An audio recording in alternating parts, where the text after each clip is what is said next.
Espiritu, dahil ang tema po natin, empowered by the Holy Spirit. Sabi natin, empowered by the Holy Spirit. Empowered by the Holy Spirit. So the whole year ng buong 2025, tayo po ay ma-experience natin yung kapangyarihan ng Banal na Espiritu. So ngayon pong araw na ito, 4 na bagay, 3 po ang idaragdag natin sa pag-uusapan natin sa Book of Acts. Last Sunday, napag-usapan natin ang buhay ng isang tao na wala sa Panginoon ay self-centered. Pero kung kinanggap mo na si Kristo, meron pong tinatawag na carnal Christian or baby Christian na hindi pa sila controlled or led by the Holy Spirit, pero Christian na sila. So, lahat po tayo, mga mananampalataya, may Holy Spirit na. Amen? Amen. So, lahat ng mananampalataya na tinanggap natin ng Panginoon, ang Banal na Espiritu, meron tayong Espiritu ng Diyos. Pero hindi lahat ng believer ay led by the Holy Spirit. Hindi lahat ay controlled by the Holy Spirit. At makita po natin na yung lamang Christ-centered or Spirit-filled Christian, ang sila'y pwedeng maging control ng Banal na Espiritu. At pinag-usapan po natin sa Acts chapter 2 verse 42, 4 na bagay po yung makikita natin. Yung mga disciple, 120 disciples, matapos po silang ma-empower ng Banal na Espiritu, meron po silang 4 na simpleng bagay na ginawa sa buhay nila. Very simple. At ito po ang nakikita ko na Christian living, simple Christian living, pero ito po ay marka na ikaw ay filled with the Holy Spirit. Simple lang. Number 1, they devoted themselves to the apostles' teaching. So napag-usapan po natin yan, people of the Word. Kinakailangan ang isang puspos ng Banal na Espiritu, nagbabasa ng salita ng Diyos, nagme-meditate ng Word of God, nakikinig ng Word of God, ini-enjoy ang pag-aaral ng salita ng Diyos. So yun po ang puspos kasi po, hindi po pwede na tayo puspos ng Banal na Espiritu, pero wala naman tayong time. Tingnan niyo po ang sabi ng verse 42. They spent their time in learning from the apostles. Ibig sabihin, meron silang oras. Yung kanilang time, hindi lang po pang pamilya, pang trabaho, pang sarili. Higit sa lahat, meron silang time pagdating sa salita ng Panginoon. Yan po ang number 1. Amen po ba? Amen. At nakita po natin si Jesus Christ, ang ating pinag-usapan na example, ang sabi po diyan sa Luke chapter 24 verse 19 about Jesus of Nazareth, who was a prophet, mighty in word and word, before God and all the people. So dalawang bagay, si Jesus Christ, He is mighty in word and word. So hindi lang po puro word, siya po ay may kasamang word. Amen? Yan po yung last Sunday. And number 2, ito po ang pag-usapan natin ngayon. Number 2, na tayo nga po ay mayroong kapuspusan ng Banal na Espiritu. People in community. Sabi natin, people in community. People in community. Sabi po sa Acts chapter 2 verse 42, they devoted themselves to the apostles' teaching. Pangalawa, they devoted themselves to the fellowship. Yun po yung community. So, kapag ka sinabi mo ikaw ay puspos ng Banal na Espiritu at wala kang time sa fellowship, something contradiction yon sa Word of God. Hindi ka naman pala devoted sa fellowship. Kasi po, ang palatandaan ng mga disciple, pagkatapos nilang kinanggap yung kapuspusan ng Banal na Espiritu sa Acts chapter 2, yan ang kanilang ginawa. They devoted themselves to the apostles' teaching. Pangalawa, they devoted themselves to the fellowship. So, ang ibig sabihin po ng fellowship, community, means communion and unity. Ang salita mong fellowship, sabihin natin fellowship. Sa Greek word is koinonia. Sabihin natin koinonia. So, yung salita mong koinonia, mga kapatid, ito po ay Greek word ng salitang fellowship. Ang ibig sabihin ng koinonia, partnership, fellowship, communion. Kaya nga dyan ang galing yung salitang community, means communion plus unity. Kaya community. Sabi natin community. Community. So, meron kang fellowship, nakikiisa ka. Hindi po pwedeng puspos ka ng banal na espiritu na hindi ka naman, wala ka naman community. Wala kang pakikiisa. No? Kaya nga tinawag na community, nakikipellowship ka. So, bibigyan ko po kayo ng 5 reasons to join a small group or community. Number 1, fellowship give us a picture of God. Sabi ng Romans chapter 12 verse 46, makikita po natin mga kapatid dyan na ang God the Father, God the Son, and God the Holy Spirit, sila po ay mayroong fellowship. Lahat ng ginagawa ni Kristo, naririnig niyo sa Ama. At gayon din, nung isinugo ng Panginoon ang Banal na Espiritu sa lupa, ang kanyang layunin ng Holy Spirit is to glorify the Lord Jesus Christ. Hindi po siya gumagawa ng sarili lang niya, kundi meron silang fellowship. Sabi natin, fellowship. So, ang fellowship, mga kapatid, make us stronger. Sabi natin, fellowship, make us stronger. Make us stronger. Ang sabi ng Matthew chapter 18, pag merong 2 o 3 na nagkakatipon sa kanyang pangalan, ang Diyos ay nandun sa kanilang kalagitnaan. Where 2 or 3 are gathered together in His name, He is in the midst of them. Merong quotation ng mga Pilipino na bago ngayon. Ganito. Where 2 or 3 Filipinos gather together, there is food in the midst of them. Ganyan daw ang mga Pilipino. Pag 2-3 nagkakatipon, lagi may pagkain sa gitna nila. Eh mga kapatid, ang fellowship make us stronger. Amen? Diyan tayo lalago. Diyan tayo lalakas. Kasi ang sabi ng verse 20, ang pagkasunduan ng 2 o 3 na anumang bagay, verse 20, na hindi nila sa pangalan ng Panginoon ay pagkakaloob sa iyo. So, meron pong prayer of agreement na nangyayari. Kaya may fellowship. Kaya ang maganda sa fellowship, mga kapatid, kapag ikaw ay umaate ng small group, nagkakaroon kayo ng palakasan sa isa't isa. Kaya nga sabi ng Bible, strengthen one another. Magpalakasan kayo sa isa't isa. Building up one another. Forgive one another. Accept one another. Admonish one another. Exhort one another. Comfort one another. So, itinuturo ng Bible, napakarami pong Bible verses na paulit-ulit na binabanggit yung salitang one another. So, hindi ho, ang pamumuhay Kristiyano, hindi ho kahit ikaw ay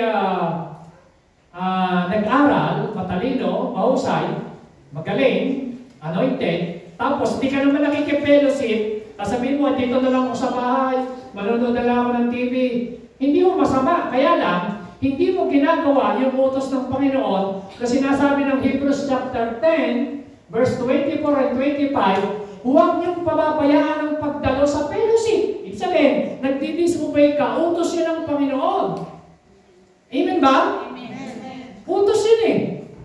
Huwag niyong pabayaan ang pagdalo ng fellowship. Sa halip, magpalakasan kayo. Sabi doon, magpalakasan kayo sa isa't isa sapagkat alam ninyo na nalalapit na ang pagdating ng Panginoon. Amen. Naniniwala ba kayo na malapit na? Amen. Alam niyo, kung noon ay laging sinasabi ng mga prophet, ng mga nagtuturo, paulit-ulit, malapit na dumating si Lord. Ngayon ho, talagang sang-ayon ho sa mga nakikita po natin nangyayari sa mundo. Alam niyo po ang pinaka-world clock. Basahin niyo po ang Bible. Tingnan niyo raw po kung ano nangyayari sa Israel. Diyan niyo malalaman kung malapit na talagang dumating ang Panginoon. At nabasa ko sa Bible, nakita ko po sa balita na nagpe-prepare na ang mga NATO for the Third World War. Kaya mag-imbak na raw ng pagkain at ng tubig dahil posible, napakalaki ho ng posible na dumating dyan. So mga kapatid, yan ho ay sign sa Matthew 24 na magkakaroon ng mga digmaan, magkakaroon ng famine, kasi po ang after ng war, ang kasunod famine. Pero pasimula pa lang daw po yan ang kahirapan. Pasimula ng birth pain.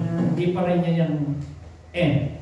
Beginning pa lang. So mga kapatid, hindi ko tayo mangmang. Alam natin, ang Word of God, na lahat na nangyayari, mga nangyayari ngayon yan sa Israel, sa Iran, nasa Bible lahat yan. So kung nagbabasa ka ng Bible, ng Word of God, hindi ka dapat matakot kasi alam mo na lahat na ay nakahula sa Biblia at mangyayari. Dabagkat sabi ng Bible, heaven and earth shall pass away, but the Word of God shall not pass away. Amen? Amen. So kaya kailangan natin ng fellowship, mga kapatid. Diyan tayo lalakas. Lalago. Diyan tayo. So fellowship provides encouragement. Sabi natin, fellowship provides encouragement. So, diyan ka lalakas eh. Kasi patingnan nyo, umating ka ng fellowship, may narinig ka nagpatotoo yung experience niya kung paano siya pinalakas ng Lord, in-encourage ng Lord, na-encourage ka rin. Amen? Kaya kailangan natin ng fellowship, kailangan natin ng pagpapalakasan sa isa't isa. So, tingnan niyo po, ang example nga niyan, di ba, yung, kung ikaw ay nag-iisa lang na kahoy, na nag-aapoy, sa una, nag-aapoy ka pa, pero kapag ka naka-join ka sa grupo na nag-aapoy, mas malakas yung apoy. Kaya ho, ang tawag doon yung community. So, kailangan ng fellowship. Fellowship remind us we're not alone. Hindi ka nag-iisa. Meron kang kasama. Amen? Amen. Amen po ba? Amen. Fellowship help us grow. Dito tayo lalago, titibay. Kasi po, tinan nyo, halimbawa kayo sa akin, pagka nag-preach po ako, minsan may mga dumadating sa isip mo na gusto mong itanong, gusto mong maintindihan, hindi mo naunawaan maigi, hindi mo magawa sa Sunday. Pero sa fellowship, sa small group, pwede kang magtanong, pwede mong linawin, pwede magkaroon kayo ng discussion. So dyan kang lalago, magkaroon ka ng better understanding sa Word of God. Amen?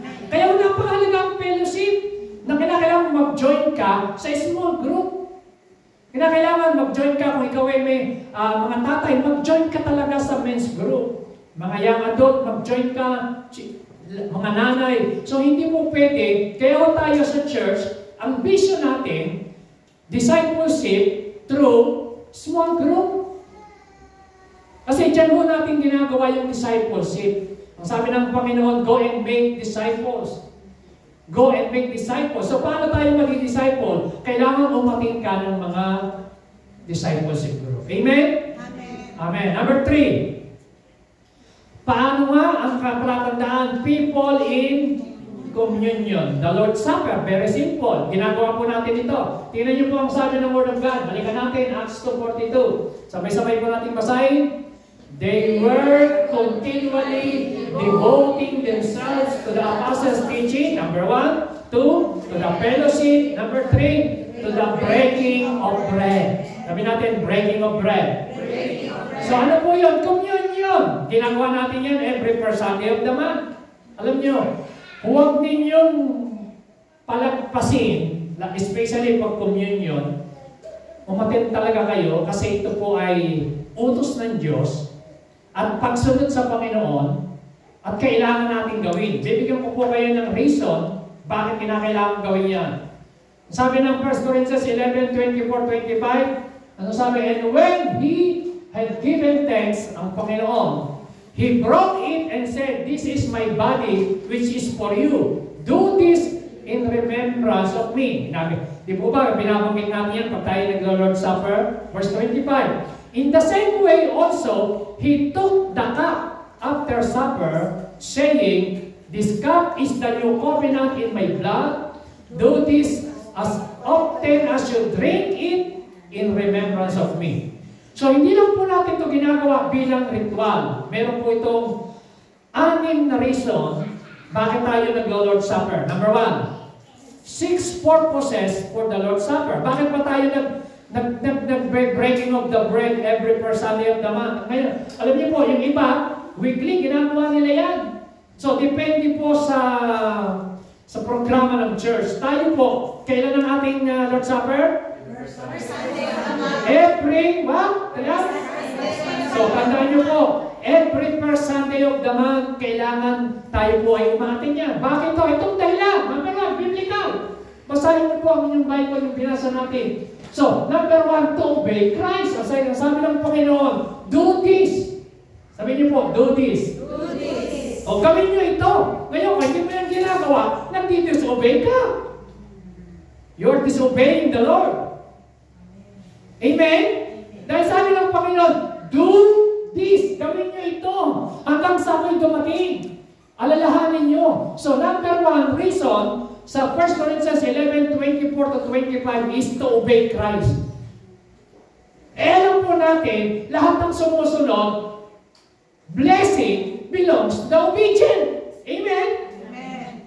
Mababasa niyo po sa Deuteronomy chapter 28, lahat yung kalahati ng chapter na yon, puro blessing. Yung kalahati, mga sumpa sa mga nagdi-disobey. So may blessing sa pagsunod. There is power and there is blessing sa mga masunurin. Palakpakan natin ang Panginoon. Amen? Amen? Yung mga, alam niyo po, pag binasa niyo yung 1 Corinthians chapter 11, kaya sabi rin kaya yung iba sa inyo, nagkakaroon ng sakit, nanghihina, yung iba sa inyo namatay na, kasi dahil hindi niyo naman ginagawa ito, hindi niyo sinusunod ang utos ng Panginoon na pinagagawa niyo sa atin.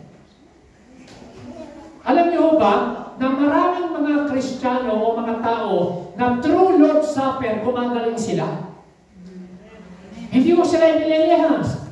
Hindi sila pinagpipray, hindi sila dinideliver. Pero, meron pong nagaganap na miracle dahil sa kanilang pagsunod. Amen?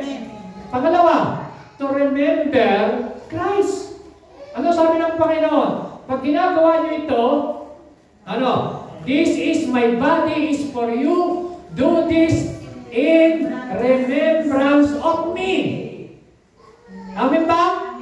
Do this. Yun yun, to obey. Pangalawa, in remembrance of me. So, pag ginagawa po natin yan mga kapatid, inaalaala natin si Kristo palagi, yung ginawa ni Kristo nang siya napako sa krus. Kung paano tayo tinubos sa kasalanan, kung paano niya tayo pinatawad, kung paano niya tayo nilinis. Yung grace, yung mercy, yung love ng God. Alam niyo, pagka naintindihan mo talaga yung pagkakamatay ni Kristo sa krus, it costs everything we have. Lahat ng meron tayo. Kasi yan ang ginawa ng Panginoon. So ituturo ko po sa susunod na buwan kung gaano pag minemeditate ko, alam nyo, naiiyak po ako pas tuwing minemeditate ko po yung love ng God. Kasi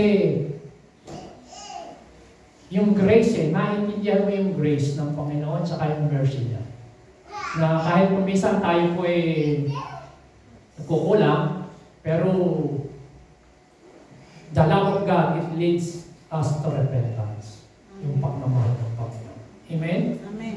So to remember Christ, sa tuwing ginagawa mo yan, inaalaala mo palagi yung ginagawa ng Panginoon at yung ginawa ng Lord sa Old Testament, yung tinatawag na Passover Lamb. Natatandaan niyo po na lahat ng mga anak ng panganay ng mga Egyptian people ay dahil pagdating ng angel of death, mamamatay na lahat. So ngayon, nagbigay ang Diyos ng instruction kay Moises, kumuha ka ng lamb. At yung lamb, kuhanin mo yung dugo. At yung dugo, ipahid mo sa hamba ng pintuan.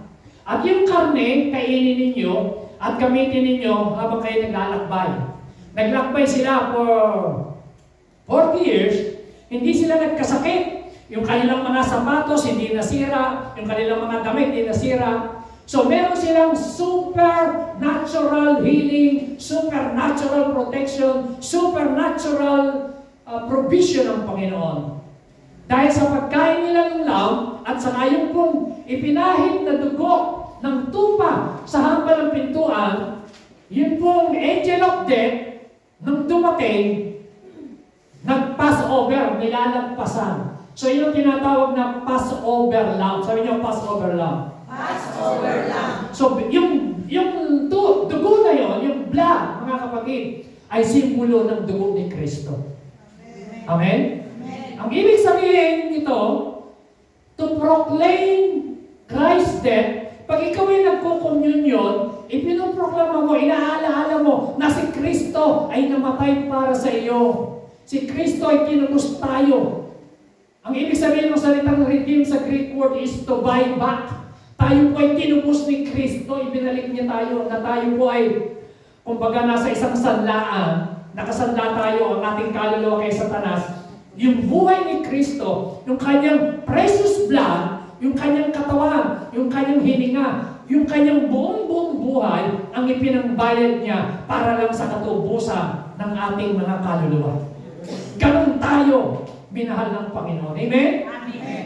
So to proclaim, kaya nga pag nagkukommunion ka, nag-Lord's Supper ka, ipinoproklama mo palagi yan. Thank you, Lord. Hallelujah. Hallelujah. Salamat, Lord. I am forgiven. Thank you, Lord. To give thanks. I am healed. Thank you, Lord. Alam niyo yung mga Israelita, dahil sa kanilang, yun ang symbol po ng communion. Hindi lang po ito, communion, kukuha tayo ng ostya, tapos yung grapes, gagawin lang natin ritual. So dapat naiintindihan natin lahat ng ating ginagawa sa loob ng church. Amen po ba? Amen. Uulitin ko. Dapat, mga kapatid, are you listening? Dapat naiintindihan natin maigi yung lahat ng ginagawa natin sa loob ng church. Hindi lang po tayo gumagaya.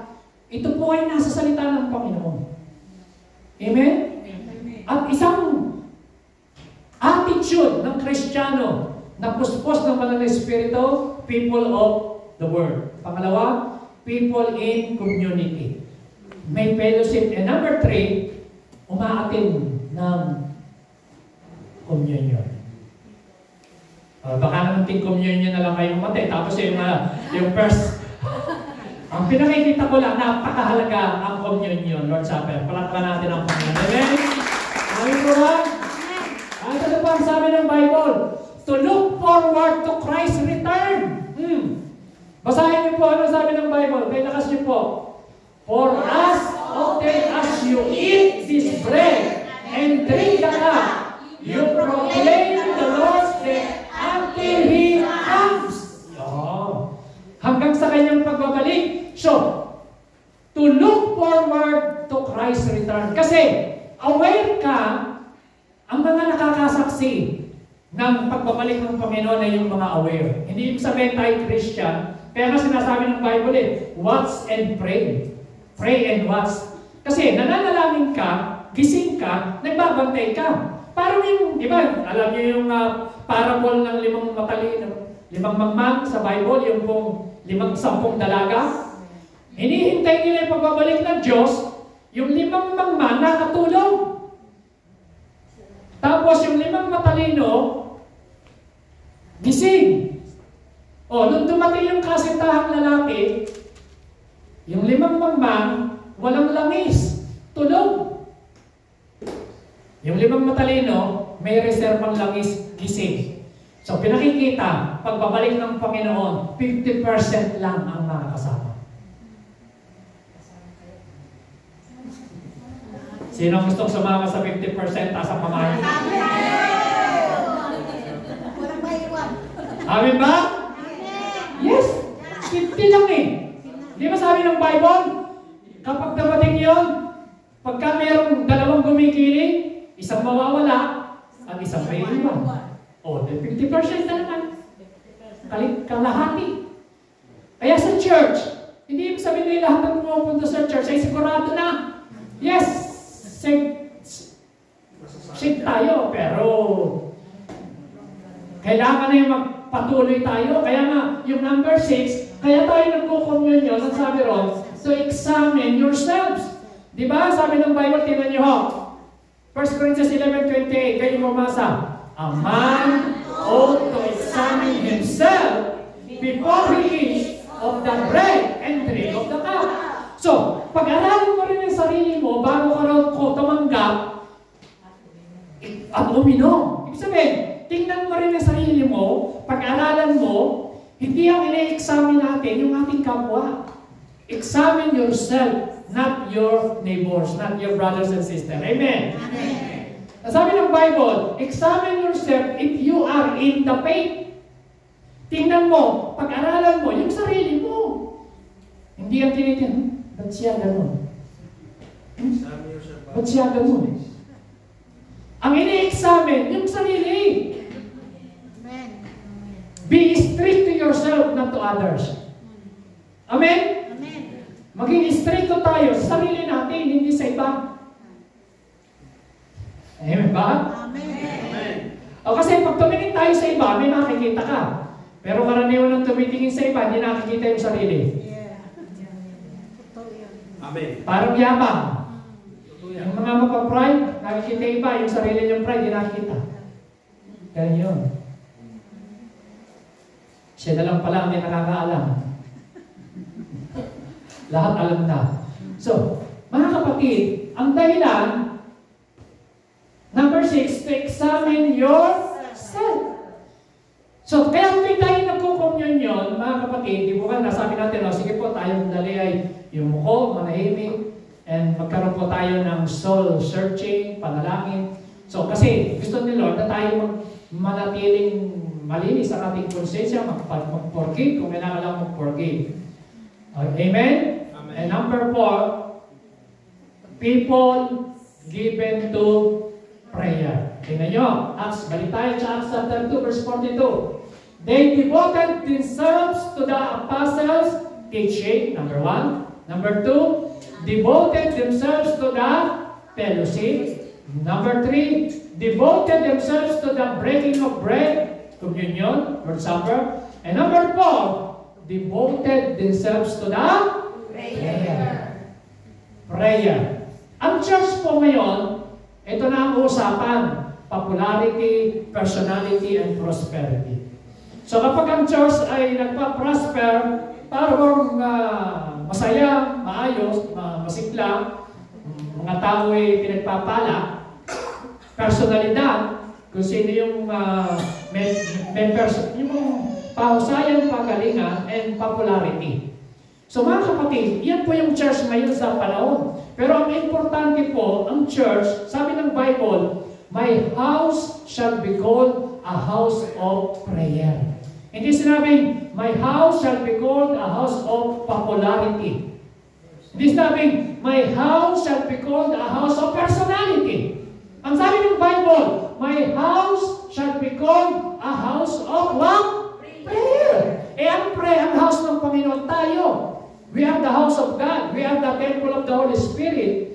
And bilang templo ng Banal na Espiritu, at ikaw ay puspos ng Banal na Espiritu, dapat tayo po ay nananalangin. Simple lang. So mga kapatid, very simple, basic itong pinag-aaralan po natin. Marami kang makikita sa Bible na you are na sign that you are filled with the Holy Spirit. Pero yung tinuturo ko sa inyo, 4 na simple lang. Word of God. Ano number 2? And number 2? Kalimutan na. Ulitin natin. Ano number 1? Number 2? Number 3? And number 4? Prayer. So, alam niyo po, pag tayo nagpipray, alam mo ito nararanasan ko personally. When I pray, I become more efficient, more patient, more peace, and brings anointing. Alam niyo pagka ikaw ay kulang ng pasensya, manalangin ka. Amen? Amen. Pag talagang yung napupulo ka na nauubos na yung pasensya mo sa trabaho, sa kasamahan mo, sa ginagawa mo, kulang tayo ng wisdom, kailangan natin ng panalangin. Wala tayong kapayapaan, kailangan natin ng panalangin. Kung gusto mo makarinig ng tinig ng Lord, kailangan mo ng panalangin. Kung gusto mo ng anointing, kailangan natin ng panalangin. Palakpakan natin ang Panginoon. Amen? Yan! So, kapag ginagawa ginagawa mo yung prayer, mararanasan mo yung mga bagay na yan, mga kapatid. The more na ikaw ay nagpipray, the more na ikaw ay magkakaroon ng kapayapaan. Kasi yun ang sabi ng Bible in Philippians chapter 4, verse 6, na ibigay mo sa Lord lahat ng iyong mga pangailangan. Cast all your cares upon the Lord. He cares for you. 1 Peter 5:7. Philippians 4:6. Sa halip na ikaw ay mabalisa, manalangin ka, at ang kapayapaan ng Diyos ay darating sa iyong puso. Mag-iingat sa iyong puso. So, mga kapatid, habang nagpipray tayo, basic po ito. Ito po ang mangyayari. Sabi po ni Martin Luther, I got so much to do today that it will not be accomplished if I don't spend the first 3 hours in prayer. So, kilala po natin si Martin Luther. Siya po yung first Protestant priest na nagbukas ng mata ng buong mundo patungkol sa pamumuhay sa pananampalataya. Siya po yung paring nagprotesta na pinatay at binitay. Dahil sa itinuro niya, in-expose niya yung mga sikreto ng mga Catholic ng panahon na yun. Si Martin Luther. Amen? Alam niyo po yan, history yan. Pero sabi niya, nung sinaalam niya ang Word of God, kapag kasi maraming gagawin, trabaho, lalo siya nagbibigay ng oras sa panalangin. Bakit? Mas marami kang trabaho, mas busy ka, mas makailangan natin ang direction ng Panginoon. Amen? Eh tayo minsan baliktad eh. Mas busy, mas hindi nakakapag-pray. So kaya mga kapatid, siya, baliktad. Sabi niya, marami kong gagawin ngayon, kaya kailangan 3 oras akong manalangin. Amen? Ano po ang gawain ng mga disciple? Sabi niya, but we will devote ourselves to prayer. Devoto sila sa panalangin and to the ministry of the Word. Ang mga apostol, mga kapatid, devoto sila sa Word and prayer. Ministry of the Word and ministry of prayer. Basic. Pero yan po ang foundation na kailangan natin. Amen? Anong sabi ng Word of God? After they pray. So, kailang dumating yung kapuspusan ng Holy Spirit, kailan sila nagkaroon ng boldness to preach the Word of God after they pray. Hindi po before, after. Amen? Epekto nung sila'y nanalangin. So, ibig sabihin, pag nag-pray ka, yan ang pwedeng mangyari sa buhay mo. Mapuspos ka ng Holy Spirit. Ianuin ka ng Lord. At ikaw ay magsalita ng salita ng Diyos with boldness.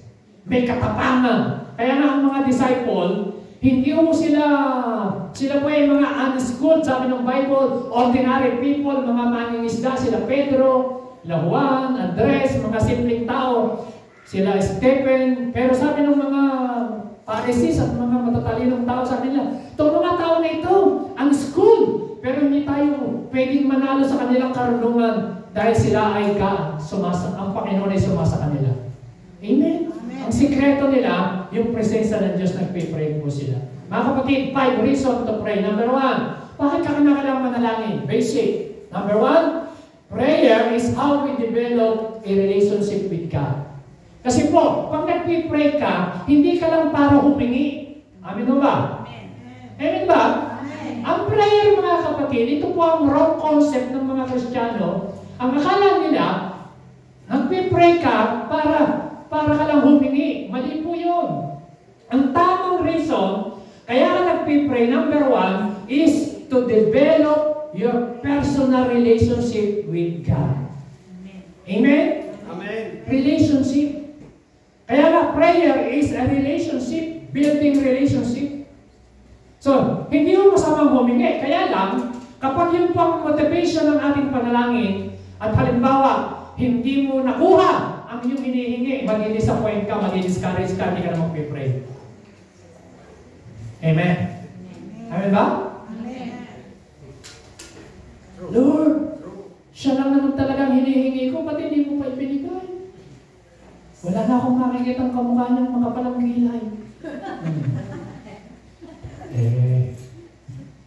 Ngayon, hindi ibinigay, na-discourage ka.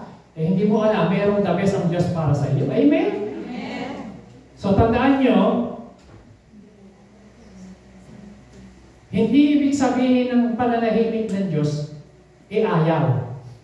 Ang ibig sabihin lang nun, delaying is not, ang ibig sabihin ng pagdidelay, hindi niya ibibigay, kundi may tamang panahon ng lahat ng bagay. Amen? Amen? So ngayon, sa paghingi, ang importante, kaya hindi pa niya ibinibigay, ang importante kay Lord ay hindi naman yung hinihingi mo eh. Ang importante kay Lord, yung ma-develop yung relasyon mo sa Kanya. Amen. Tama ba? Amen. Yung relationship. Kaya nga prayer is how we develop. Ang sabi ng James chapter 4 verse 8, ganito kong sabi doon, draw near to God and He will draw near to you. So, ikaw ang lumapit sa Panginoon at pag lumapit ka, and He will draw into you, magiging close kayo, kaya mo ang prayer. Ang motivation ng prayer, mga kapatid, kaya ka nagpipray, gusto mo, kasi, alam mo po ba, yung presensya mo pa lang sa Panginoon. Tingnan nyo, bigyan ko ng example para maintindihan nyo. Yung mga magulang dito, natutuwa ba kayo na kasama ninyo yung presensya ng inyong anak? Amen. True o no? Natutuwa ho ba kayo? Di mo ba yung makausap mo lang sa video call, natutuwa ka na yung anak mo eh, kahit lalo na pag malayo. Presence. Amen? Amen. Di ba tayo mga magulang ganon? So, nagagala ka because of your relationship. Natutuwa ka, presensya pa lang. Alam niyo po ba, ang motivation sa panalangin para huwag po tayong mapagod, manghina, number one, alam niyo po ba, presensya mo pa lang at naupo ka na ron, hindi ka po humihingi, galak na ang Diyos sa iyo. Ini-enjoy ng Lord ang iyong presensya. Wala ka pang hinihingi nun. Presence pa lang. Ganyan po ang Panginoon. Kung paano ini-enjoy natin ang mga magulang ating mga anak. Ganun po ang Panginoon sa atin. Naalala niyo po yung prodigal son, nung umalis yung kanyang anak, alam niyo yung tatay, siya yung naghihintay sa labas at siya yung tumakbo na lumapit at niyakap siya at sinalubong. Yung tatay. Ganun po ang Panginoon sa atin. So yung iba, kaya ayaw nilang mag-pray kasi wala namang nangyayari sa prayer ko. Hindi naman ako tinutugon ni Lord. Nakaka-discourage. Wala din. Ganun din. Wala namang resulta. Parang pareho lang. Bakit pa ako mag-pray? So mga kapatid, ang number one reason kaya ako mag-pray, yung relationship mo sa Panginoon. Palapakan natin ang Panginoon. Amen? Ano ba? Some things will not happen unless we pray. Alam niyo, sabi ng Bible, James 4:2, you have not because you ask not. Alam niyo po ba? Sabi ko, kaya hindi ka nagkakaroon kasi hindi ka mo humihingi. Hingin mo. Amen? Ano sabi ng Matthew 7:7? Ask and shall be given unto you. Knock, seek and you shall find, and knock, and the door shall be opened unto you. So yung salitang ask, A-S-K. Ask, seek, and knock. Amen? Some things will not happen unless you pray. Kaya nga nauso yung push eh. Di ba? Ano yung push? Anong meaning ng push? Pray until something happens. Sabihin mo sa katay mo, i-push mo na yan. I-push mo na yan. I-push mo. Pag may hinihingi ka, i-push mo kay Lord. Amen? Amen po ba? Pray until something happens. So, kung hindi ka hihingi, walang mangyayari. Kaya sabi ng Panginoon, hanggang ngayon, wala kayo hinihingi sa akin. Humingi kayo para makompleto ang inyong kagalakan, sabi ng Panginoon, sa aking pangalan. So mga kapatid, yan po number 2 reason. Bakit tayo dapat mag-pray? Kasi kailangan natin mag-pray. At yan po ang susi para makamit natin yung hinihingi natin. Hingi natin yung kalooban ng Panginoon. Number 3, prayer shows God how desperately we want something. Alam nyo, yung ating mga pasanin sa buhay, yung mga burden natin, yung mga kabigatan natin, kapag sinasabi mo kay Lord, nare-release yan eh. Kaya sabi ng Bible, cast all your cares upon the Lord because He cares for you. At sabi ng Panginoon, come to me, all you who are heavily laden, and I will give you rest. Lumapit kayo sa akin. Nabibigatan ka ba? Nahihirapan ka ba? May pasanin ka ba? Come to me and I will give you rest. Amen? Yan po yung prayer. So prayer is the way we release our burden to God. Kung may pasan-pasan ka na, ayaw mo pang ibigay kay Lord, ayaw mo lumapit sa Kanya, magdudosa ka. Parang, naalala ko po may isang, yung isang tao na sumakay sa elevator, pagsakay ng elevator ay pupuntahan niya hanggang 11th floor, may buhat-buhat siyang ang bigat-bigat. Nakasakay siya sa elevator, pero yung kanyang dala-dala, nasa balikat pa rin. Kaya hirap na hirap pa rin siya, pero nandun siya. Maraming Kristiyano ay ganun eh. Lumalapit sa Panginoon, pero yung kanyang pasanin, ayaw niyang ibaba. Sabi nila, come to me. Kuhanin mo, sabi niya, pasanin mo ang aking pamato. Ang aking pamato kayo magaan. And I will give you rest. So, makipagpalit ka kay Lord. Amen? So, lahat po ng ating mga pasanin minsan, kaya po tayo nahihirapan kasi kinakaya natin. Ibigay natin lahat kay Lord. Amen? Palapakan natin ang Panginoon. Amen? Simple po. Prayer is the way we release our burden to God. And last, when we pray, sabihin natin, when we pray, God intervenes in the other people's lives and changes them.